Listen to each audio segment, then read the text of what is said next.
Alors aujourd'hui, on s'attaque à une œuvre majeure de Carl Gustav Jung, Dialectique du moi et de l'inconscient. C'est un texte qui peut paraître un peu complexe, c'est vrai, mais en réalité c'est une sorte de carte routière de notre propre monde intérieur. Allez, on part ensemble pour ce voyage fascinant au cœur de la psyché. Rien que le titre, choisi avec Jung lui-même, nous donne déjà la clé. On ne parle pas d'une guerre, mais d'une dialectique. Cette citation, elle est super importante. Elle parle d'un affrontement créateur. L'idée, ce n'est pas une simple opposition destructrice, mais plutôt une tension dynamique qui peut en fait donner naissance à quelque chose de complètement nouveau. Et tout ça, ça nous amène à la question centrale, la question qui va nous guider. Est-ce qu'on est vraiment aux commandes de notre vie ou est-ce qu'il y a des forces bien plus profondes, cachées, qui tirent un peu les ficelles en coulisses? C'est tout le drame, au fond, que Jung nous invite à regarder en face. Bon, pour bien comprendre ce drame, il faut d'abord rencontrer les deux protagonistes. D'un côté, on a le moi, notre conscience, ce qu'on connaît, et de l'autre, l'immense et très mystérieux inconscient. L'image classique, mais qui marche tellement bien, c'est celle de l'iceberg. Le moi, eh bien, c'est la toute petite pointe visible hors de l'eau. C'est ce qu'on croit être, notre identité, notre raison. Mais en dessous, il y a cette masse énorme, l'inconscient. C'est invisible, mais ça exerce une pression colossale sur notre vie consciente. C'est de là que viennent nos rêves, nos pulsions, une force qui peut être aussi bien créatrice que parfois destructrice. Commençons notre exploration par la surface, ce qu'on montre aux autres, au monde. Jung, il appelle ça la persona.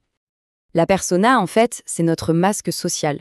Le rôle du bon collègue, du parent parfait, de l'ami fidèle, c'est une sorte d'interface, un outil super pratique, même indispensable pour vivre en société. Mais, et c'est ça le point crucial, il ne faut jamais, jamais oublier que ça reste un masque. Ce n'est pas la totalité de qui on est. Et c'est là que ça devient dangereux. C'est quand on se met à fusionner avec ce masque. Quand on commence à penser « je suis mon travail, je suis mon statut social », on s'identifie tellement à la fonction qu'on oublie de nourrir la personne qui est derrière. Et ça, c'est la voie royale vers l'épuisement. Et cette phrase de Jung, elle est terrible, mais elle illustre ça à la perfection. Quand on gratte un peu le vernis de cette façade super impressionnante, de cette persona trop investie, on risque de trouver quoi? Une personnalité toute fragile, presque vide. Un petit fantoche, comme il dit. L'image est forte, hein? Ok, on a vu l'extérieur. Maintenant, il est temps de plonger à l'intérieur. Si la persona, c'est notre visage tourné vers le monde, l'anima et l'animus, eux, sont des figures qui nous relient à notre monde intérieur, à l'inconscient. Pour Jung, c'est un jeu d'équilibre. Chaque homme porte en lui une part féminine inconsciente, l'anima qui va teinter ses émotions, son intuition. Et à l'inverse, chaque femme a une part masculine, l'animus, qui se manifeste souvent par des opinions très tranchées, un peu comme un conseil des sages intérieurs. Ces figures, ce sont des ponts, des messagers entre notre conscience et nos profondeurs. Et voilà un exemple parfait de ce fameux mécanisme de compensation. Plus un homme va jouer au dur à l'homme fort à l'extérieur, plus sa part intérieure, son anima, risque de rester immature et de se manifester n'importe comment, par des sautes d'humeur par exemple. Tout est une question d'équilibre entre la façade et la vie intérieure. Mais attention, ce voyage intérieur n'est pas une balade de santé, loin de là. L'un des plus gros risques sur le chemin, c'est ce que Jung nomme l'inflation psychique. C'est le moment où le moi, au contact de la puissance de l'inconscient, perd complètement le sens des réalités. L'inflation psychique, qu'est-ce que c'est? En gros, c'est quand notre petit moi conscient s'identifie à une idée ou une image immense venue de l'inconscient, un archétype. Et là, il se prend pour un sauveur, un prophète, un génie incompris. Il se gonfle bien au-delà de ses véritables limites et finit par perdre totalement pied.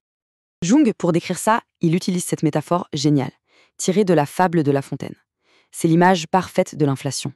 Le moi qui se gonfle, en croyant pouvoir devenir aussi gros que l'océan de l'inconscient. Et on sait comment ça se termine pour la grenouille. D'ailleurs, Jung raconte une anecdote assez frappante pour illustrer ça. Il parle d'un de ses patients qui était persuadé, mais vraiment persuadé, que le monde entier n'était que son livre d'images personnelles. Et pour tourner la page et changer de scène, il suffisait de tourner la tête. C'est l'exemple parfait d'un moi qui a absorbé toute la réalité, qui ne fait plus aucune différence entre lui et le monde extérieur. Bon, alors si on arrive à éviter ce piège de l'inflation, et si on continue ce dialogue avec l'inconscient, c'est quoi la destination finale de ce voyage? Eh bien, c'est la découverte du soi. Après avoir exploré nos masques, nos profondeurs, après avoir frôlé ces dangers, on est en droit de se poser la question, mais pourquoi faire tout ça? C'est quoi le but ultime de ce processus? La réponse, c'est le soi. Et là, il y a une image de Jung qui est juste magnifique et qui résume tout. Le but, ce n'est pas que le moi devienne le centre de l'univers. Le moi n'est pas le soleil, non. Le moi, c'est la Terre. Et il doit apprendre à tourner autour d'un centre bien plus grand, bien plus complet, le soi. Le soi, lui, il englobe tout, le conscient et l'inconscient.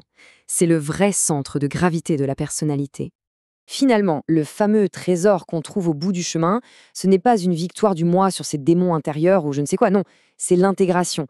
C'est cette capacité à faire dialoguer le conscient et l'inconscient, à réunir les opposés qui sont en nous pour devenir un être plus complet tout simplement, plus entier. Et on termine cette analyse avec une question, une invitation à l'introspection. Dans notre propre univers intérieur, qu'est-ce qui tourne autour de quoi? Est-ce que tout orbite encore autour de notre petit moi? Ou est-ce qu'on a commencé, peut-être, à orbiter autour de ce centre bien plus vaste, le soi?